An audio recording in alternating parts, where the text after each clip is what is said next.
Ito naman, yung realidad po ng politika sa isang birokrasya. Yung Malacanang, specifically certain departments, o siguro pati na yung PCO, Presidential Communications Office, others might deem that as a snake pit, just like any other organization. Mhm. Are you prepared for that? Kasi yung maraming napalitan na dyan eh. And you're the latest batch of new faces dyan sa PCO. Are you there for the long haul? O baka naman eventually maging short-lived yan? Di ko alam, Christian eh. Ngayon pa lang ako, ano ba yun? Naninimbang. Second day pa lang eh. So, ang hirap sagutin. But I'm ready for that. Ready naman tayo sa lahat ng bagay, Christian. So, kung anong nangyayari dyan, ready lang tayo. Okay. Ito rin kasi yung concern ko, Attorney Claire, no? Sorry, I'll just speak my mind. Kasi kung pumasok kayo sa isang snake pit kung saan, 'di ba, ganyan naman sa gobyerno or any other news or any other organization, may mga saksakan sa likod, 'di ba, yung power play, labanan sa posisyon. Baka naman ang mangyayari, you would end up at the losing end. Ibig sabihin, you gave up a lot, your cases as a trial lawyer, your independence as an independent voice in the public discourse for this position, pero hindi naman pala kayo magtatagal. Tapos nabahiran ba? Is that a concern for you? No, I believe I can recover immediately if ever it happens. So, kaya ko yan. Can you live with that Marcos tag? Kasi the fact that you now work with Marcos at kung umalis man kayo dyan for one reason or another, yung tatak na yan maglilinger eh. Marcos yan, si Claire Castro.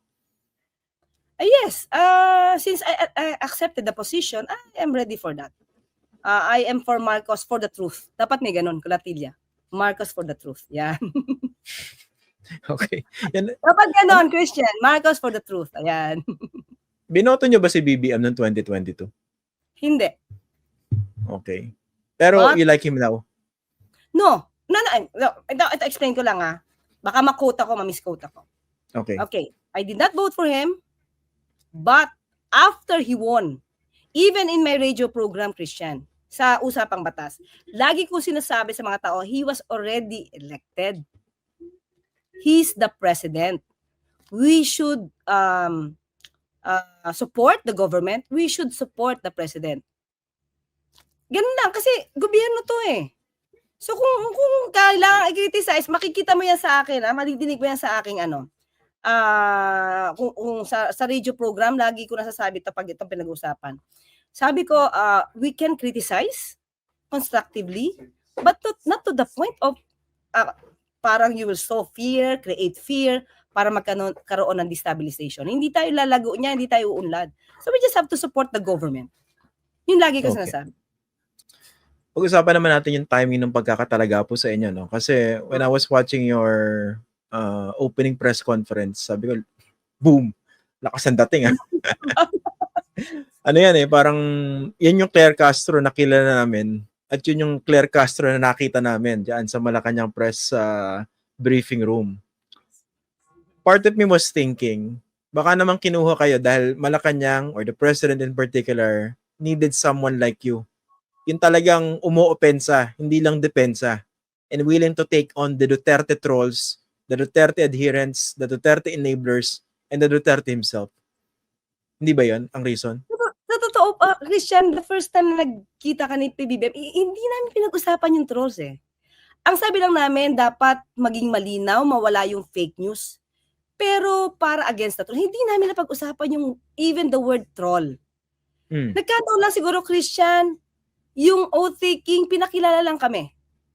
Tapos biglang may nagtanong kasi, kasi pinakilala ko ni Seca J. Ruiz, na I will be the Palace Press Officer. May nagtanong kasi kung who will be the spokesperson. So, inintroduce ako ni Seca J, tapos nilinaw ko yung aking posisyon. Tapos, after that, dapat matatapos na kami kasi inintroduce lang naman kami. Then, Maricel Halili, di ba, asked the question. Kumbaga, bininyagan ako nandun pala kami sa pagpapakilala. And the question is about Duterte. So, nakataon lang na ready ako to answer. Siguro yun lang.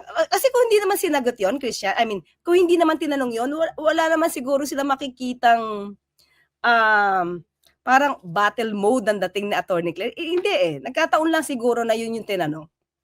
Oh, pero ano yun eh. Ito kasi yung tingin ko, pero correct me if I'm wrong. Ah. Malacanang and the president need someone like you at this time. Kung saan intent yung pagbakbak sa kanila ng mga Duterte. They need someone to do some offensive as well. Kasi walang tagapagsalita yung presidente. Yung presidente mismo, goody-goody magsalita, di ba? Sorry din ha, pasensya na po. Lagi ko naman sinasabi ito sa programa, I think he is inarticulate. Di ba? Medyo kinakain yung mga sinasabi niya. Kung ang kalaban niya, well-organized yung messaging at talagang bastusan kung tumira, sinong sasalag nun para sa presidente? So part of me was thinking, kinuha si Attorney Claire. Mukhang ito yung kailangan nila at this time. Am I correct or am I wrong? Iniisip ko kung yan talaga yung reason eh. Kasi, at the time na nagmi-meeting kami, hindi namin napag-usapan na this should be my style. Wala talaga. God knows. Ayan. God knows. No? I'm mentioning the name of God. Hindi namin napag-usapan na this will be the style or the strategy. Nagkataon pa nga dapat, kasi since hindi ko maiwan yung aking trial, yung aking law office, hindi nga pa dapat ako ang maging press officer. Parang dapat, since nag-back out nga ako na hindi ko kaya, kasi parang nagkaroon ng compromise, okay, hindi ko maiiwan po yung aking law office, umokay naman. But when they knew then na hindi ako maiiwan yung law office ko, hindi ako magiging spokesperson. So hindi talaga eh, kung isipin mo, hindi talaga yung iniisip nila para mang-atake. So when I saw na, naku, araw-araw naman pala yung meeting, sabi ko, di baliwala din na i-retain ko yung law office. Di ba? So nung sinabi ko, sige, I will give up my law office, and then that's the time na they decided na, sige, ako na yung maging press officer. So kaya sabi ko, at the start, hindi eh. Parang hindi talaga yun yung inisip namin. And sabi ko, siguro nakita lang nila yung paano ko sumagot because Miss Maricel Halili asked the question. At nagkataon nga, it's about the Duterte. Nagkataon lang talaga. Hindi, kasi kung pwede rin naman kayo mag-behave, di ba? Pwede nyo namang i-BS yung sagot eh. No comment, di ba? But you didn't do that, di ba? It was yun nga, sinasabi ko. It was classic Claire Castro. Anyway, do you have an access to the president, direct access? Direct access now, hindi ako may direct access sa kanya. So everything lang will come from the PCO. Ayun. So, hindi kasi isa sa mga nakwento sa akin ng mga dating mga tagapagsalita diyan. Kunwari example, si former Executive Secretary Ed Ermita, 'di ba, nung panahon ni Gloria Arroyo, siya yung Executive Secretary at the same time tagapagsalita. And there were others speaking for the president at that time. Isa sa mga advantages ni Secretary Ermita ron ay meron siyang direct access sa presidente. And he could actually speak for the president even without consulting the president on certain matters. Kasi alam niya na mag-isip eh. Nandun din siya sa mga meetings. So that's why I'm asking about access. Do you have that? Kasi that can also, without that can also be liability for you. Hindi po ba? Na yung pinasa sa inyo na mensahe, pwedeng lost in translation at iba yung masabi ninyo. Tapos baka naman dumating yung time na biglang ma-deny yung sinabi nyo. Matinding kahihiyan yun. That's why I'm asking about access. Yes. As of now kasi 2 days pa lang ako, Christian. But I believe, I just believe, Christian, being the press officer, we will be talking, di ba? Personally about these issues. So, I'm just waiting for that if ever, di ba? Kasi 2 days pa lang kami. Kanina merong affair si President, so di pa rin kami nagkita. So, I am just relying on the President's reactions through the PCO.